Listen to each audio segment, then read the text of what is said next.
Hello friends, welcome to our channel School Prep. This is the third part of class 7th science chapter 3 fiber to fabric. In previous video we discussed about animal fiber wool. In today's video we will discuss another animal fiber that is silk. तो what silk क्या है? Silk is another important animal fiber. और silk हमें कहाँ से मिलता है? Silk means रेशम. रेशम की हम डिफरेंट डिफरेंट क्लोथ्स साड़ियाँ पहनते हैं, रेशम की सूट्स वगैरह होती हैं. हमें जो रेशम का फैब्रिक है, रेशम है, हमें कहाँ से मिलता है? सिल्क वॉर्म से मिलता है. किससे मिलता है? सिल्क वॉर्म से मिलता है. और सिल्क वॉर्म से सिल्क को ऑब्टेन करने के लिए सिल्क वॉर्म को पाला जाता है, उसको रेयर्ड किया जाता है. और सिल्क वॉर्म को जो रेशम कीट पालन कहते हैं जिसे, वो उसे बोला जाता है सेरीकल्चर. यानी रेशम के कीड़े को, सिल्क वॉर्म को रेयर्ड करने की जो प्रोसेस होती है दैट इज सेरीकल्चर. तो सिल्क हमारे डिफरेंट डिफरेंट टाइप्स के होते हैं. तो टाइप्स ऑफ सिल्क देख लेते हैं. Different types of silk worm produce different types of silk. जो सिल्क फॉर्म होता है, रेशम का कीड़ा होता है, वो अलग अलग टाइप्स का होता है. और अलग अलग टाइप के जो रेशम के कीड़े होते हैं सिल्क फॉर्म, वो डिफरेंट डिफरेंट टाइप्स के सिल्क को प्रोड्यूस करते हैं in term of lustre and texture. यानी उनमें अलग अलग टाइप की चमक होगी. रेशम भी एक से एक जैसा नहीं होता, अलग अलग टाइप के रेशम होते हैं. रेशम का जो फैब्रिक होता है उसमें हर किसी में अलग अलग लस्टर होता है और उसका टेक्सचर भी अलग अलग होता है. तो मीन्स जो रेशम है, टाइप्स ऑफ सिल्क है, वो डिफरेंट टाइप्स के होते हैं. और डिपेंड किस पे करते हैं कि जो सिल्क वॉर्म है वो भी डिफरेंट होते हैं. For example tasar silk, muga silk, kosa silk, ETC are produce by the different types of silk moth. Silk moth silkworm को ही बोला जाता है. तो जो सिल्क मॉथ होता है, रेशम का कीड़ा, वो डिफरेंट डिफरेंट टाइप्स के होते हैं और इनसे डिफरेंट टाइप के सिल्क हमें मिलते हैं, जिनके एग्जाम्पल्स ये रहे: मूंगा silk, tasar silk, kosa silk.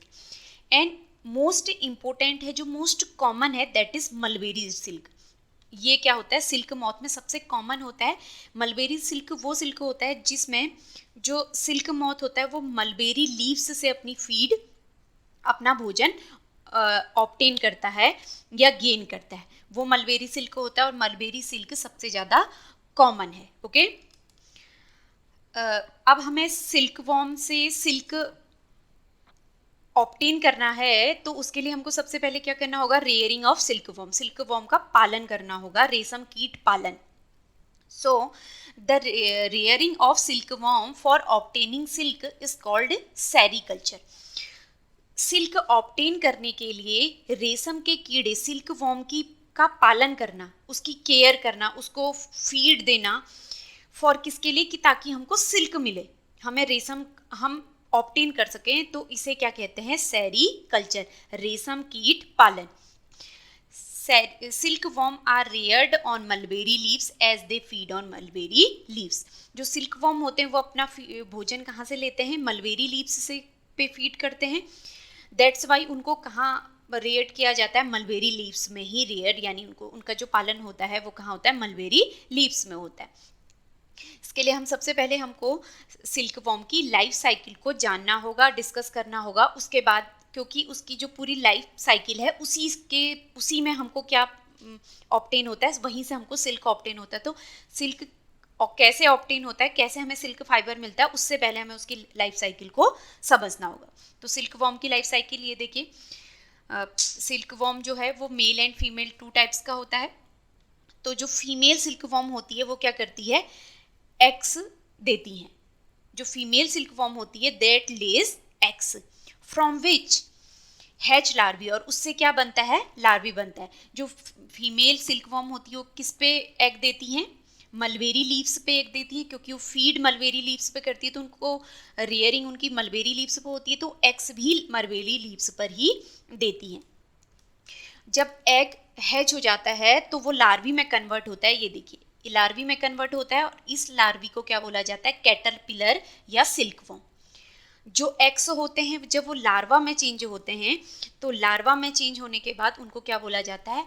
Caterpillar या सिल्क वॉर्म बोला जाता है. ओके तो जो फीमेल सिल्क मॉथ है, ये देख लीजिए, इसको हम ऐसे कंप्लीट समझ सकते हैं। फीमेल सिल्क मॉथ एक्स ले करती है। After 14 days eggs are hatched into larva. जो लार्वा एक्स हैं वो लार्वा में कन्वर्ट हो जाते हैं और उन्हीं लार्वा को कैटरपिलर्स भी कहा जाता है या सिल्क मॉथ भी कहा जाता है। Okay, silk worm.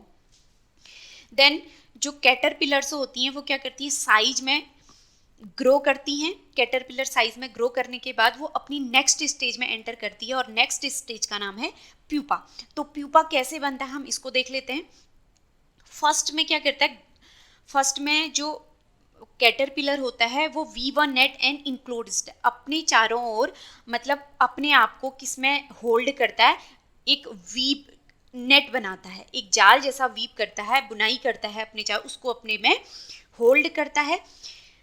एंड इसके बाद स्विंग्स इट्स हेड, अपना जो हेड है उसको from side to side swing करता है, घुमाता है। और एक 8 नंबर होता है, जो 1 2 3 4 5 6 7 8, जो 8 नंबर होता है, इस 8 के आकार का एक फॉर्मेशन बना देता है। ओके, और देन उसके बाद जो ये मूवमेंट्स होती है, किसको, अपने हेड को स्विंग करने की जो मूवमेंट्स होती है, इस मूवमेंट्स में कैटरपिलर सीक्रेट्स फाइबर। जो कैटरपिलर्स होते हैं वो क्या करते हैं, produce liquid protein from its slavery glands. ये क्या करते हैं, अपनी स्लेवरी ग्लैंड से लिक्विड सिक्रीट करते हैं, और वो लिक्विड क्या होता है, प्रोटीन होता है। और वही प्रोटीन जब एयर में क्या हो जाता है, एक्सपोज हो जाता है, तो वो हार्ड हो जाता है और वही हमें क्या देता है, सिल्क फाइबर देता है, वही प्रोटीन। ओके, तो जब वो 8 शेप बना लेता है तो क्या करता है, जो कैटरपिलर कंप्लीटली, उसके बाद वो कंप्लीटली क्या करता है, अपने आप को तो सिल्क फाइबर, उससे जो प्रोटीन प्रोड्यूस हो रहा है इस दौरान, उस सिल्क फाइबर्स से अपने आप को पूरी तरह कंप्लीटली क्या करने लग जाता है, पूरा उसको घेर लेता है, इनक्लोज हो जाता है उसी में। ओके, ये स्टेज, इसके बाद वो प्यूपा में कन्वर्ट हो जाता है, यानी ग्रोइंग स्टेज, उसकी नेक्स्ट स्टेज। और जो ये कवरिंग है, इस कवरिंग को बोला जाता है कोकून। क्या बोला जाता है, कोकून। सो द शेप, जो 8 का शेप बनता है वो कोकून है, कवरिंग, और उसके अंदर क्या होता है आपका प्यूपा, ग्रो स्टेज होती है प्यूपा की।